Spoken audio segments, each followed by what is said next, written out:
Partner! Oy! Umuusok na naman. Nagpaparamdam na naman. Ang ating Mahiwagang Burnay.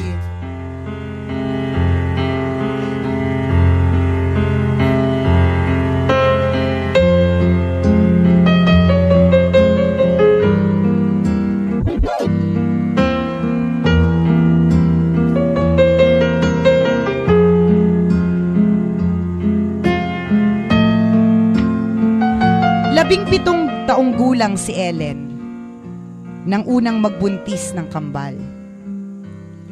Excited si Ellen sa kanyang magiging mga anak. Subalit sa hindi inaasahang pangyayari, ay nagkaroon ng komplikasyon ang kanyang pagbubuntis. Sa ultrasound ay natuklasan ng doktor na hindi na tuluyang nabuo ang isa sa mga kambal. Sa kabilang banda, ay mapalad pa rin si Ellen dahil ayon sa pagsusuri, ay malusog naman ang isa pang bata na nasa kanyang sinapupunan. Pwede kasi yung partner na twins, tapos isa lang yung mabubuhay. Nakalimutan ko yung term Tapos hindi, safe pa rin yung isa. Okay. Meron so din mga hindi not necessarily complicated pareho. Oo. O malalagay sa alanganin. Parang gano'n. Oo, correct. So katulad nitong kaso ni Ellen. Sa ultrasound, natuklasan ng doktor na hindi na tuluyang nabuo ang isa sa mga kambal. Sa kabilang banda ay mapalad pa rin si Ellen dahil ayon sa pagsusuri ay malusog naman ang isa pang bata na nasa kanyang sinapupunan. Ipinagpatuloy ni Ellen ang pagbubuntis sa anak. Sa mga panahong ito ay nanirahan siya sa bahay ng kanyang ina. Isang araw, one day, I saw, nakakita. One bird, isang ibon. Flying, lumilipad. I shoot, binaril ko. Elementary day, sorry. Correct. Sorry, reminiscing. Way back Wednesday. Isang araw, habang nagpapahinga sa loob ng kwarto na kanyang tinutuluyan, ay tila nakaramdam si Ellen ng kakaiba. Hindi siya mapalagay at bigla na lamang nagsitayuan ang kanyang mga balahibo.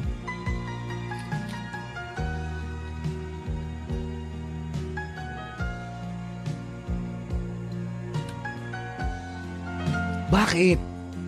Hindi siya mapalagay at bigla na lamang nagsitayuan ang kanyang mga balahibo. Bumangon si Ellen at napatingin sa isang sulok ng kwarto. Lo, bakit anong nakita niya sa kwarto? Tumingin na sa sulok, nakatatakot. Hindi ba pwede sa sulok may lampshade? Sa sulok may mesa. Tumingin lang sa sulok, natatakot agad. Alam mo, partner. Alam mo pag nasa bahay ako? Nag-imagine ka, no? Oo, minsan ako yung dumaan sa salamin, ako yung nagugulat. Nakalimutan ko salamin pala yun. Ikaw lang yun, may mali sa'yo. Isang araw habang nagpapahinga sa loob ng kwarto na kanyang tinutuluyan, ay tila nakaramdam si Ellen ng kakaiba. Hindi siya mapalagay at bigla na lamang nagsitayuan ang kanyang mga balahibo. Bakit kaya?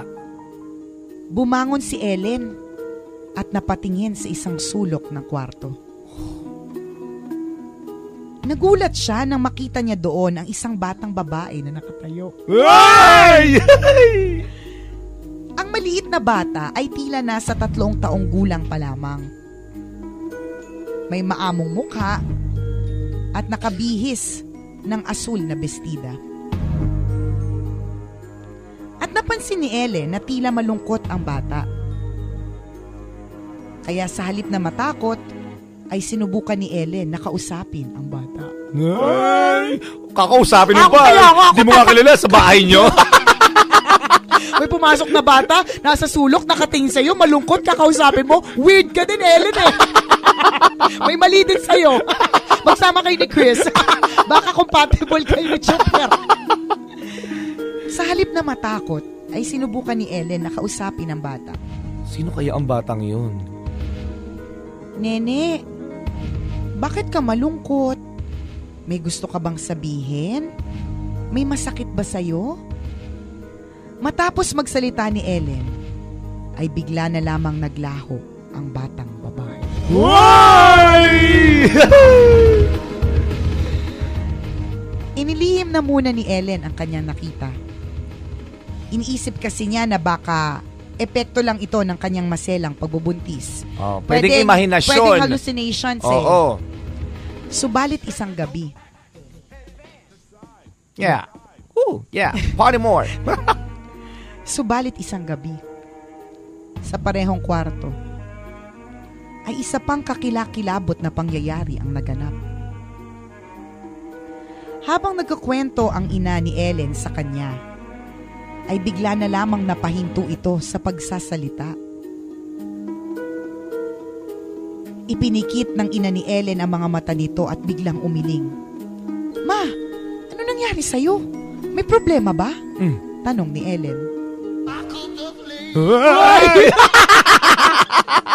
Makatakot yung background music mo. Bigla na lang may nagsasalita. Sino ka ba? Ma, ano nangyari sa'yo? May problema ba? Tanong ni Ellen.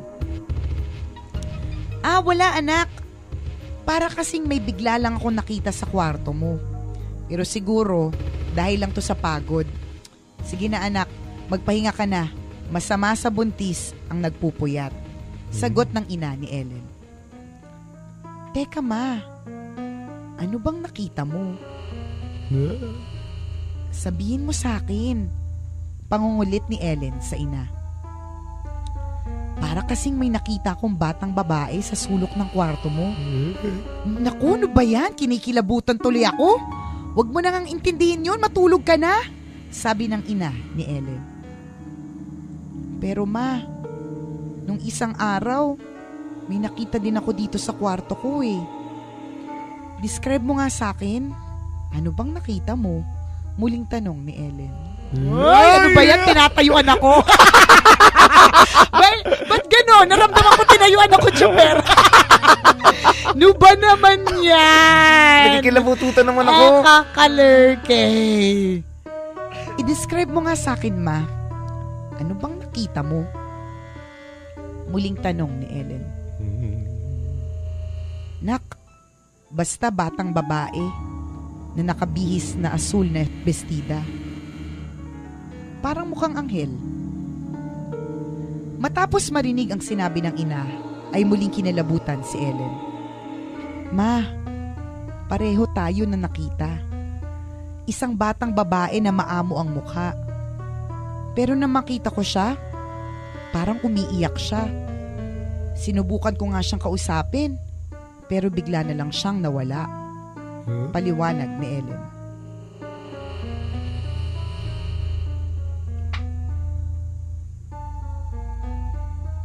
May bata sa likod mo, partner!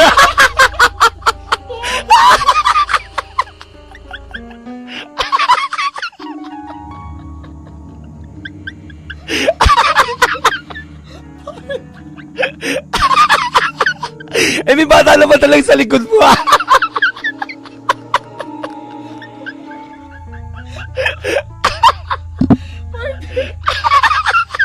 Nahihiya ako sa panty ko. Aray ko. Nagtapuso. Partner! Sayang walang camera. Basa yung panty ko. Partner, natakot ako. May bata naman talaga sa likod mo. Meron bisita natin yan. Nakakainis ka! Nagulat din kasi ako, may ulo ng bata. Pero totoo to, hindi to hallucination. Diba? May bisita po kasi kami. Sakit sa likod. Nililikod ako. Ang sakit. Partner, basa yung panty ko. Ikaw may dahilan. Kala ko boses. Ay, dali, binabalakang ako. Ang sakit. Ay. Sakit sa backbone. Okay, tuloy. Tuloy. Ay.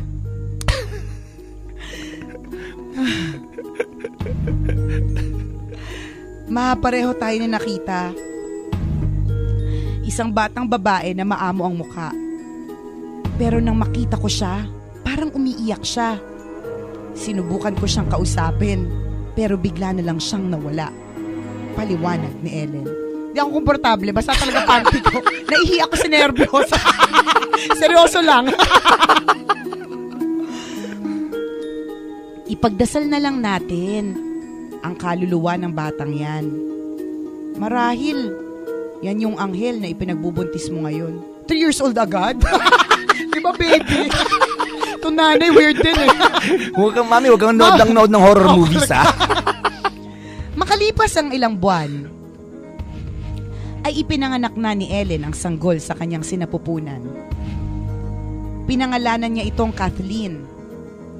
Nang maipanganak si Kathleen, ay doon na muling nagpakita kay Ellen ang multo ng batang babae sa kanyang kwarto.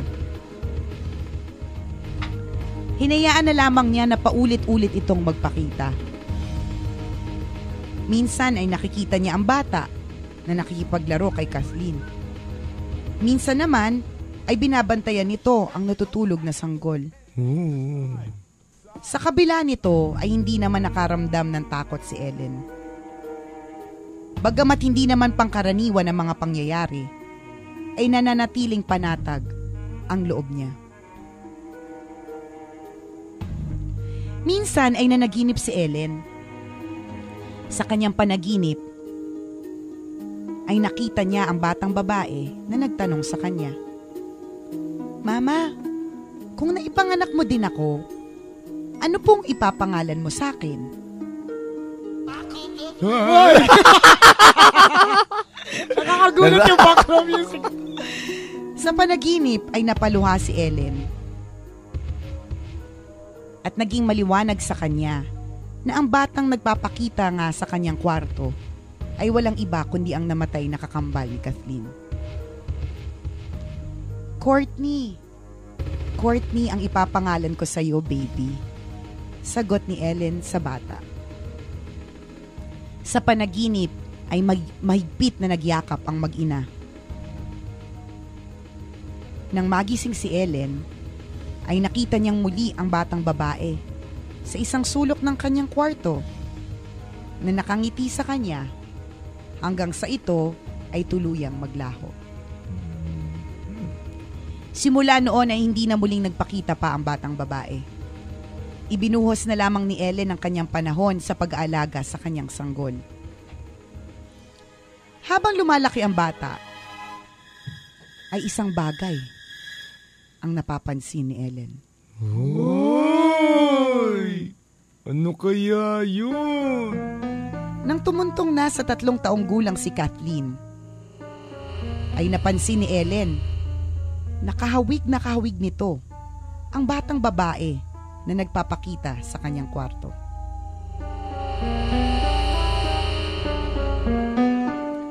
Ay! Mami, pagkatapos kong kumain, pwede na ba kaming maglaro ulit ng friend ko? Sabi ni Kathleen sa ina. May bago kang kaibigan, anak? Anong pangalan ng friend mo? Tanong ni Ellen sa anak. Siya si Courtney, Mami. Ay! Ayan na pala siya. Nasa tabi mo siya. Courtney, say hi to Mami. Ay!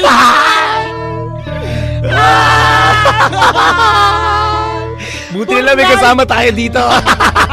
Burnay! Bakit ka ganyan? Alay-layo pa ng Halloween eh. Kalurkay! Hala, naging kalaro niya. The end. Alam mo, partner, di ko alam kung dapat ba talaga matakot si Ellen o hindi.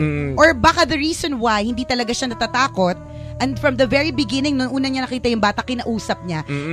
Feeling ko kasi, di ba, partner, sabi nga daw nila, ang tunay na ibig sabihin ng love at first sight ay yung magulang. Kasi, lalo na ang nanay. Kasi sa unang beses na makita niya yung kanyang anak, love at first sight yun. Diba? Oo naman. Actually, hindi pa nga lumalabas, love na niya eh. Tama. So, feeling ko lang, ang dahilan, ewan ko tingnan natin sa angulo ng motherhood. sila nasyoshokotak eh. Tingnan natin sa angulo ng motherhood. From a scary story. Tingnan natin yung angulo na motherhood. Hindi kasi, di ba, from the very beginning na nagpakita yung bata, hindi siya natakot. Buntis siya noon, na pwede naman siyang umalis sa kwartong yun. Kasi, ayaw mo ng stress, di ba?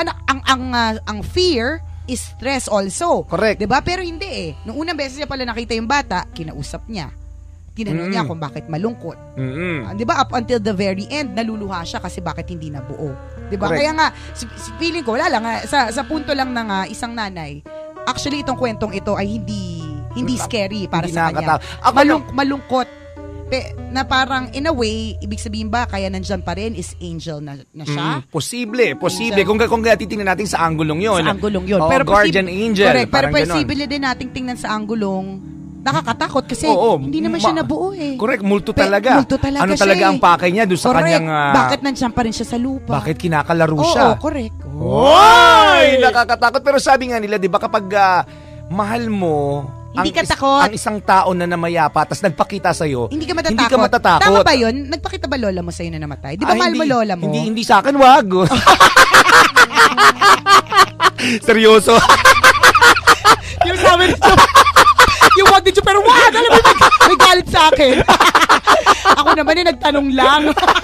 Hindi, pero totoo yan kasi... Isa sa mga apo din niya, nagpakita. Pinakitaan niya. Tapos natakot, hindi. Hindi natakot. Natakot yung mga taong matatanda na. Oo, kasi sabi diba? niya nung kasi that time burol kasi yun eh. Pag madaling araw na parang siyempre yung mga tao pagod na natutulog na. Itong bata na to gising. Tapos ginising yung nanay si lola nagwawali sa labas. Diba? Nakaburol yung lola namin. Diba? Scary. Kalurke. Kaya alam mo yung mga bata sila talaga nakakita. Mas open yung kanilang mga senses sa ganyang klase mga bagay. Buti na lang hindi na tayo bata pero marunong na tayo gumawa ng bata. Anyways, di ba, partner? O pag mahal mo ang isang tao, hindi ka matatakot. Kapag namatay siya at nagpakita sa'yo, hindi ka daw matatakot. Kasi perfect example, partner. Pero ayaw ko pa rin. Oo, ayaw mo pa rin. Kasi perfect example yung mami ko eh. Ang nanay ko, partner, matatakotin. Nung namatay si Flor Contemplacion, hindi niya naman kabag-anak, partner. Takot siya. Apektado. Hindi siya natatakot siya magpapakita daw sa kanya. Okay ma, hindi naman kayo magkamag-anak. Madaming tao sa Pilipinas. Ikaw talaga yung pipiliin. Special ka. Kumbaga sa lahat, takot yun every time. Kung sino man ang mamamatay, kahit malapit, ay malayo, basta kaibigan ganyan, hindi siya natatakot. Ay, natatakot siya sobra. Nung namatay si Ninoy, takot siya. Feeling niya, pupuntahan siya. May ganun eh. Pero nung namatay si tatay, yung lolo ko, na ano niya, sabi niya, kahit magpakita sa kanya, okay lang. Gusto niya nga eh. Ganon. Kasi pag mahal mo nga daw, hindi ka matatakot. Hindi ka matatakot. Kaya siguro paano mo itsura niya, di ba? Yung mga napapanood natin sa mga horror movies. Kasi yun yung napapanood natin sa horror movies. So, huwag tayo naniniwala masyado para hindi tayo matakot. Kasi sa horror movies, partner, they exaggerate. Kailangan horror yun eh. So, kailangan matakot ka. Pero, I'm sure, pag nagpakita sila dun sa mga mahal nila sa buhay, yung cute sila. Hindi naman yung tipong tatakutin kayo. O tatakutin tayo. Not unless namatay siya ng tragic yun. Yung hindi matanggap na pagkamatay. Iba't iba tayo ng paniniwala sa ganyan. Sa bagay, di ba? Pero sabi nga daw, ang takot ay nasa isip lamang. Sabi daw. Pero kahit na, ayoko pa rin. Hindi. Tsaka, when you are afraid, your best armor is prayer. Totoo yan. You always have your faith. Tama. Diba? Totoo yun. Thank you, Mahiwagang Bornay. Pinabilis mo ang tibok ng puso namin. Corrected by. Tsaka pinaihi mo ko sa panty ko. Nakakainis ka. Umitik pa naman ako mamaya. Tanggalin mo, problema ba yun? Kaya nga, pupunta tuloy ako mo, mabibili akong panty. Ay, nakakalergy. So pag nakita niyo po si Nicole mamaya, alam na wala po siyang panty. Sana hindi ako mahanginan. Ay, nakakalergy talaga. Kwento na Mahiwagang Bornay na mababasa niyo po sa aming Facebook fan page. I-search lang po, Tambalan! Like and share mga kabisyo para marami ang magulat din sa kwentong ito. Kasama niyo pa rin ang inyong paboritong Tambalan sa radyo. Ako po si Nicole Liala. At ako naman si Cambio King Chris Chuper. Na nagsasabing, walang matatag na relasyon sa malanding may determinasyon. Yun!